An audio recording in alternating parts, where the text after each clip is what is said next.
ગુજરાતના રાજકારણમાં મુખ્ય પાર્ટી ભારતીય જનતા પાર્ટી છે, તો તેની સાથે કોંગ્રેસ અને આમ આદમી પાર્ટીમાંથી હવે આમ આદમી પાર્ટી કોંગ્રેસ કરતાં પણ વિશેષ મહત્ત્વ ધરાવે છે. અને આમ આદમી પાર્ટીના નેતાઓ ગોપાલ ઇટાલિયાની વાત હોય, ચૈતર વસાવાની વાત હોય કે પછી આજે દિવસભર જે નામ ચર્ચામાં રહ્યું એ રાજુ કરપડાની વાત હોય, તો આ નેતાઓ પણ એ લોકોમાં જાણીતા છે. ખાસ કરીને આજે જે નામ ચર્ચામાં રહ્યું એ રાજુ કરપડા, તેમણે આમ આદમી પાર્ટીમાંથી રાજીનામું આપ્યું છે. તેના કારણે ગુજરાતના રાજકીય ક્ષેત્રના અગ્રણીઓમાં આ સમાચાર એ ચર્ચાસ્પદ બન્યા હતા. અને આ દિવસભર ચર્ચાયેલો ચહેરો અને છેલ્લા 6 મહિનાથી જે ખેડૂત નેતાઓમાં જેમણે અગ્રીમ સ્થાન મેળવ્યું એ રાજુ કરપડા કોણ છે, તેનું મૂળ ક્યાં છે, અને ભારતીય જનતા પાર્ટીમાં ભવિષ્ય જોડાઈ શકે કે કેમ, અને કઈ રીતે આ ચહેરો આટલી હદે જાણીતો થયો, તેના વિશેની વાત છે. રાજુ કરપડા એ મૂળ 32 વર્ષનો યુવાન છે. રાજુ કરપડાએ BA LLBનું શિક્ષણ મેળવેલું છે અને છેલ્લા 5 વર્ષથી તેઓ આમ આદમી પાર્ટીમાં સક્રિય હતા. હાલમાં જ્યારે તેમણે આપમાંથી રાજીનામું આપ્યું ત્યારે તેઓ કિસાન મોરચાના ગુજરાતના આમ આદમી પાર્ટીના પ્રદેશ પ્રમુખનો હોદ્દો ધરાવતા હતા. તેમણે જે રાજીનામું આપ્યું છે તેમાં મીડિયામાં ઘણા બધા અહેવાલો પ્રકાશિત થયા છે. એમાં કેટલાક આંતરિક ખેંચતાણની વાત રજૂ કરવામાં આવી છે.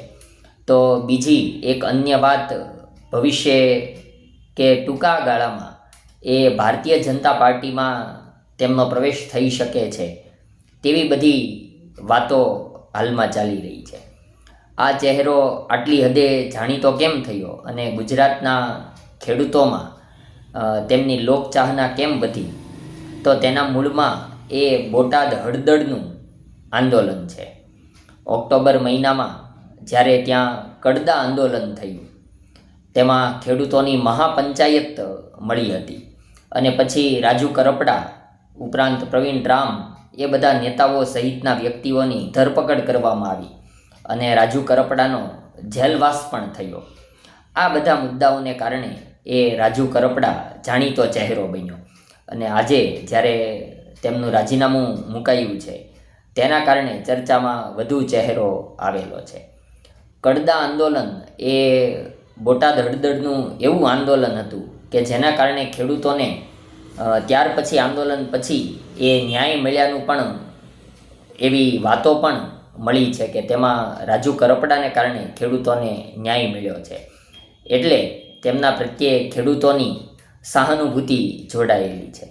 કારણ કે બોટાદ હળદળમાં એ કડદા આંદોલન, કડદા પ્રથા એવી હતી કે કોઈ ખેડૂત કપાસ વેચે છે ત્યારે જે ભાવ નક્કી થાય છે, ત્યાર પછી ખેડૂત એ કપાસનો માલ કે મગફળી કે જે કોઈ પણ જે તેમનું ખેત ઉત્પાદન હોય, એ ખેત ઉત્પાદનને જ્યારે પોતાના વાહનમાં ગોડાઉનમાં લઈ જવામાં આવે છે ત્યારે જણાવવામાં આવે છે કે આ જે કપાસ છે કે મગફળી છે તો તેમાં અડધો માલ કે 10% માલ કે આટલો માલ XYZ એ ખરાબ છે અને તેને આધારે એ ભાવમાં ઘટાડો થાય છે. તો ત્યારે ખેડૂતોનું કાંઈ પણ ચાલતું નહીં અને તેમને આર્થિક નુકસાની વેઠવી પડતી હતી. આ કડદા પ્રથા છે કે આ કડદો એટલો કાઢી નાખવામાં આવે.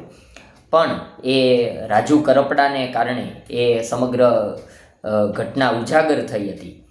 ઘણા અન્ય નેતાઓ પણ હતા, પણ તેમાં એ નેતૃત્વ રાજુ કરપડાનું હતું એવું મીડિયા અહેવાલોમાં પ્રકાશિત થયું અને તેને કારણે એ રાજુ કરપડાને ઘણી બધી જાણીતા પદની એ પ્રતિષ્ઠા પણ મળી. પણ પછી એ મહાપંચાયત, ખેડૂતોનું જે આંદોલન થયું એ પૂર્વ મંજૂરી વિના થયું. એ અન્ય પણ કેટલાક કારણો હતા અને તેના કારણે એ રાજુ કરપડાને જેલવાસ પણ ભોગવવામાં આવ્યો. ત્યાર પછી તેઓ જેલમાંથી મુક્ત થયા અને એકાદ મહિનામાં તેમણે અત્યારે હાલમાં એ આમ આદમી પાર્ટીમાંથી રાજીનામું આપ્યું છે.